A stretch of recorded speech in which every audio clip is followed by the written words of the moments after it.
y te señalan que tu ministerio es de condenación,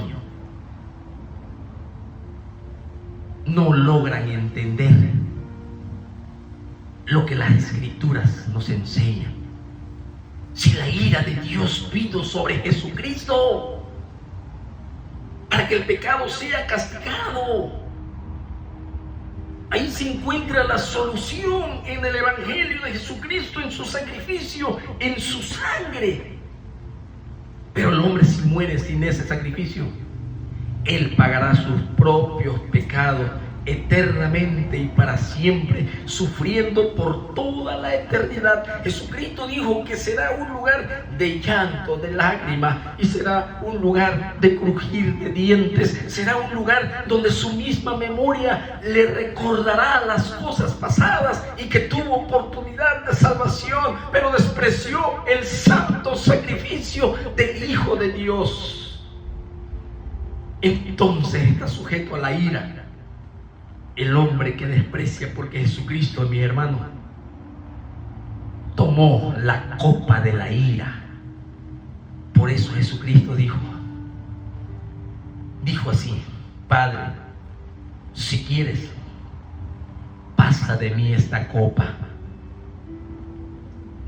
La copa en el Antiguo Testamento y en el Nuevo Testamento nos enseña que es un símbolo de furor, un símbolo de ira. Tiene dos significados. También tiene símbolo de gozo. Pero aquí Jesucristo: Padre, si quieres, pasa de mí esta copa, está usando este símbolo en donde la copa de la ira del Padre, nuestro Señor Jesucristo tenía que beberla sin culpa. La tenía que tomar el castigo sin beberla, sin haber pecado. Y esa es la ira de Dios y el juicio de Dios.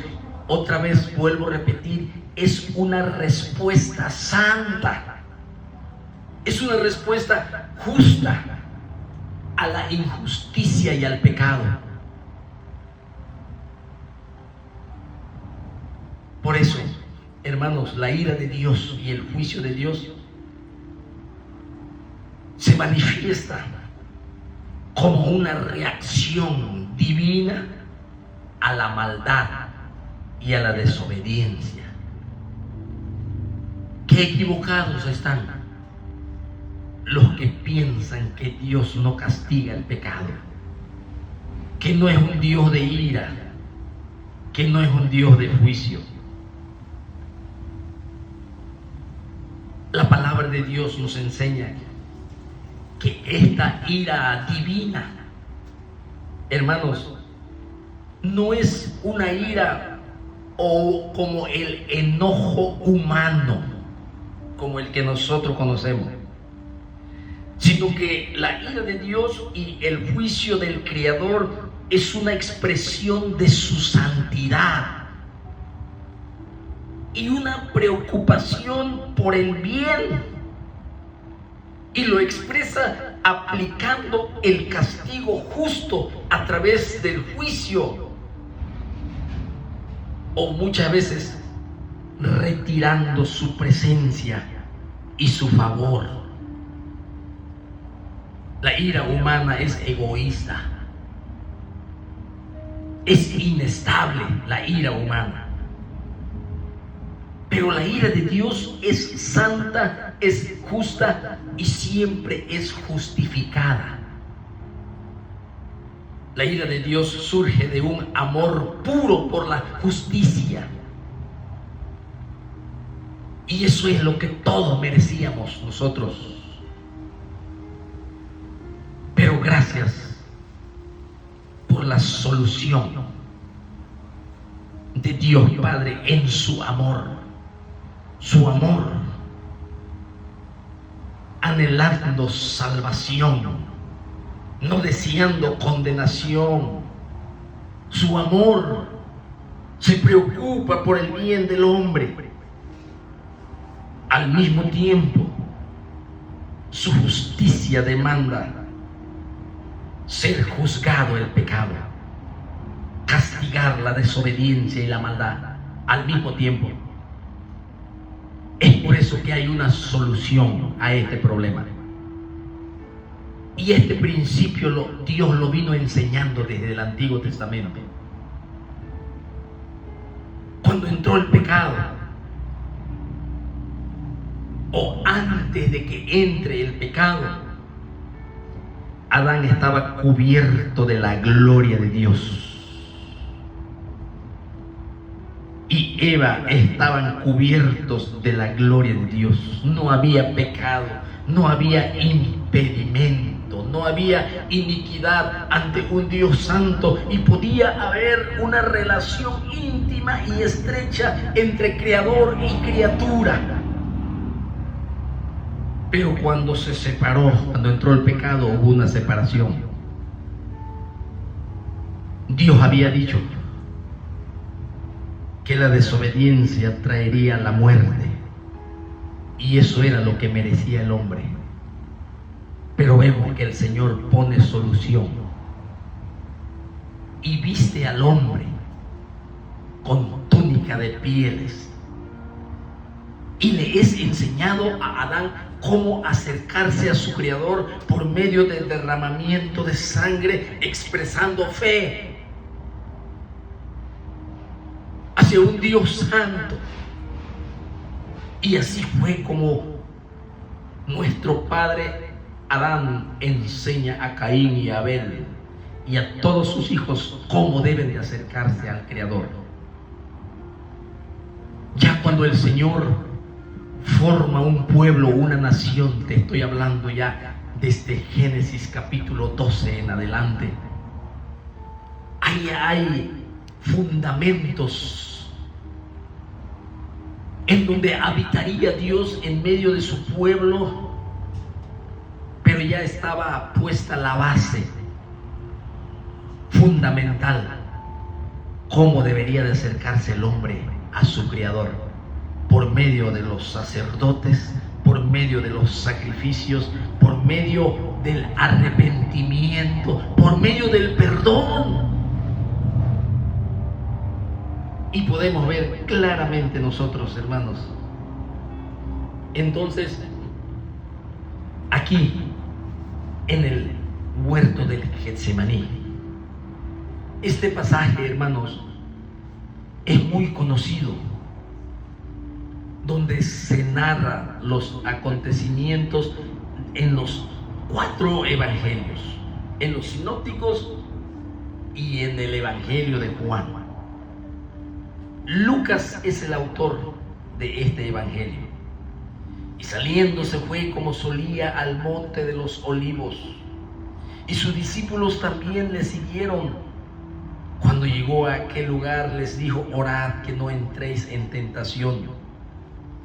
Y él se apartó de ellos a distancia como de un tiro de piedra, y puesto de rodillas oró, diciendo: Padre, si quieres, pasa de mí esta copa, pero no se haga mi voluntad sino la tuya. Y se le apareció un ángel del cielo para fortalecerle, y estando en agonía oraba más intensamente, y era su sudor como grandes gotas de sangre que caían hasta la tierra.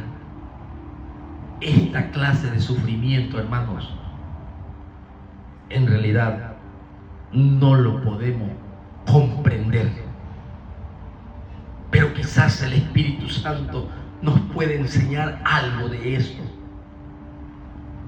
Lucas, hermanos, es el único escritor gentil de la Biblia, el único. Él era médico de profesión, Lucas. Posiblemente era de Antioquía o de Siria. Él, recuerde que en el segundo viaje misionero, Pablo se juntó con Pablo allá para ir hacia Europa. Pero aquí vemos que tal parece que este libro fue escrito entre el año 60 o 61 62 después de Cristo, desde la ciudad de Roma, cuando Pablo estaba encarcelado en su primer encarcelamiento en una casa. Así que aquí, hermanos, estamos viendo el tramo final del ministerio de Jesucristo.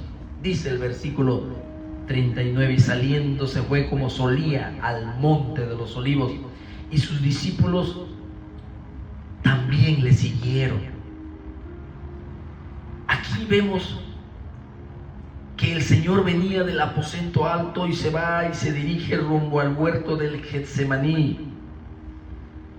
Dicen los evangelistas, creo que es Mateo, que después que hubieron cantado en esa reunión en el aposento alto, ¿sí?, Él se dirige a este huerto. Y la pregunta es, ¿por qué? ¿Por qué Él va al huerto del Getsemaní? Estaba cerca Betania, la familia que siempre lo arropaba, que lo recibía. ¿Por qué no fue a Betania con María, Marta y Lázaro? ¿Por qué al huerto del Getsemaní, que se encontraba más cerca? El monte de los olivos, hermanos, podemos ver que era un lugar en donde Judas sabía muy claro dónde encontrar al Señor. Por eso Él los llevó a ese lugar. 11 discípulos le siguieron a nuestro Señor Jesucristo. 11. Porque el hijo de perdición, Judas, iba en camino a los sumos sacerdotes para recibir sus monedas de plata como recompensa y entregar a la muerte a aquel que caminó con el precioso y amado Salvador Jesucristo, que no había ningún mal en él. Judas lo sabía, pero eso a él no le importó. Más de 3 años estuvo con él.